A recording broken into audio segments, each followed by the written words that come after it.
वल्लभभाई पटेल भारत के पहले गृहमंत्री थे। स्वतंत्रता प्राप्ति के बाद देशी रियासतों का एकीकरण कर अखंड भारत के निर्माण में उनके योगदान को भुलाया नहीं जा सकता है। भारतीय राष्ट्रीय आंदोलन को वैचारिक एवं क्रियात्मक रूप में एक नई दिशा देने की वजह से सरदार पटेल ने राजनीतिक इतिहास में एक अत्यंत गौरवपूर्ण स्थान पाया। आइए जानते हैं सरदार वल्लभ भाई पटेल के बारे में।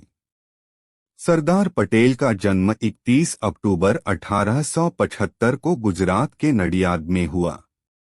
वे खेड़ा जिले के कारमसद में रहने वाले झावेर भाई और लाडबा पटेल की चौथी संतान थे।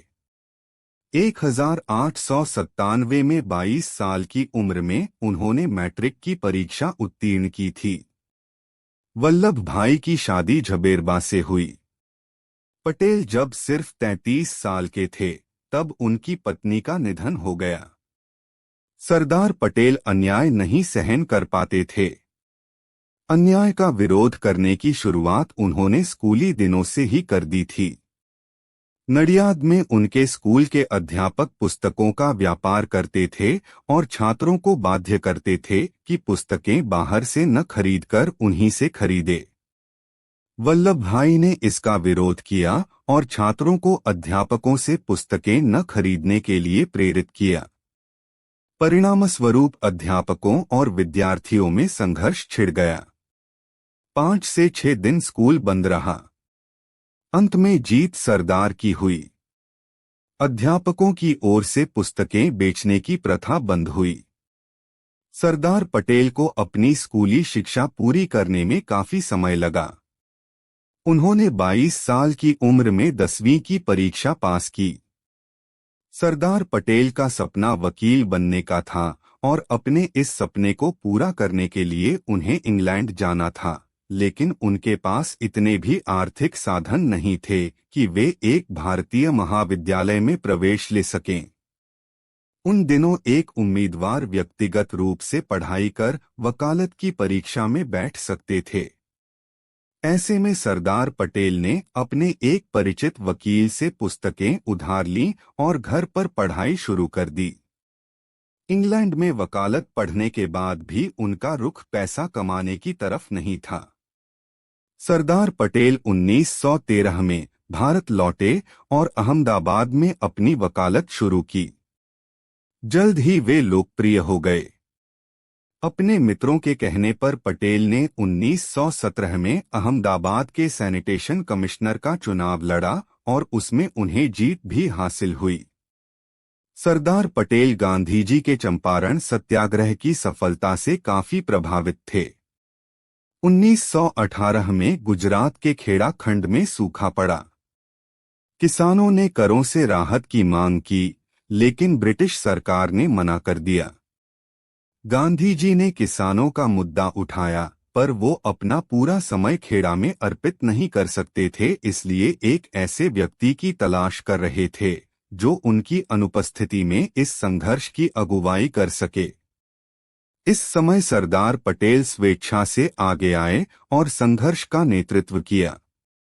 वर्ष 1928 में बारडोली सत्याग्रह का नेतृत्व कर रहे पटेल को सत्याग्रह की सफलता पर वहां की महिलाओं ने सरदार की उपाधि प्रदान की।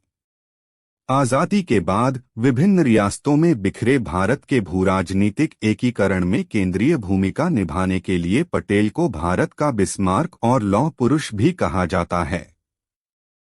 सरदार पटेल वर्णभेद तथा वर्गभेद के कट्टर विरोधी थे। गृहमंत्री के रूप में उनकी पहली प्राथमिकता देसी रियासतों, राज्यों को भारत में मिलाना था। इस काम को उन्होंने बिना खून बहाए करके दिखाया। केवल हैदराबाद के ऑपरेशन पोलो के लिए उन्हें सेना भेजनी पड़ी। भारत के एकीकरण में उनके महान योगदान के लिए उन्हें भारत का लौह पुरुष के रूप में जाना जाता है। सरदार पटेल की महानतम देन थी 562 छोटी बड़ी रियासतों का भारतीय संघ में विलीनीकरण करके भारतीय एकता का निर्माण करना। विश्व के इतिहास में एक भी व्यक्ति ऐसा न हुआ जिसने इतनी बड़ी संख्या में राज्यों का एकीकरण करने का साहस किया हो। 5 जुलाई 1947 को एक रियासत विभाग की स्थापना की गई थी। आज़ादी से पहले जूनागढ़ रियासत के नवाब ने 1947 में पाकिस्तान के साथ जाने का फैसला किया था, लेकिन भारत ने उनका फैसला स्वीकार करने से इनकार करके उसे भारत में मिला लिया। भारत के तत्कालीन उप प्रधानमंत्री सरदार पटेल 12 नवंबर 1947 को जूनागढ़ पहुंचे। उन्होंने भारतीय सेना को इस क्षेत्र में स्थिरता बहाल करने के निर्देश दिए और साथ ही सोमनाथ मंदिर के पुनर्निर्माण का आदेश दिया। जम्मू एवं कश्मीर, जूनागढ़ तथा हैदराबाद के राजाओं ने ऐसा करना नहीं स्वीकारा। जूनागढ़ के नवाब के विरुद्ध जब बहुत विरोध हुआ तो वह भागकर पाकिस्तान चला गया और जूनागढ़ भी भारत में मिल गया। जब हैदराबाद के निजाम ने भारत में विलय का प्रस्ताव अस्वीकार कर दिया तो सरदार पटेल ने वहां सेना भेजकर निजाम का आत्मसमर्पण करा लिया, किंतु कश्मीर पर यथास्थिति रखते हुए इस मामले को अपने पास रख लिया। सरदार वल्लभ भाई पटेल देश के पहले प्रधानमंत्री होते। वे महात्मा गांधी की इच्छा का सम्मान करते हुए इस पद से पीछे हट गए और नेहरू जी देश के पहले प्रधानमंत्री बने। देश की स्वतंत्रता के पश्चात सरदार पटेल उप प्रधानमंत्री के साथ प्रथम गृह, सूचना तथा रियासत विभाग के मंत्री भी थे। सरदार पटेल के निधन के 41 वर्ष बाद 1991 में भारत के सर्वोच्च राष्ट्रीय सम्मान भारत रत्न से उन्हें नवाजा गया। यह अवार्ड उनके पौत्र विपिन भाई पटेल ने स्वीकार किया। सरदार पटेल के पास खुद का मकान भी नहीं था। वे अहमदाबाद में किराए एक मकान में रहते थे। 15 दिसंबर 1950 में मुंबई में जब उनका निधन हुआ तब उनके बैंक खाते में सिर्फ 260 रुपए मौजूद थे।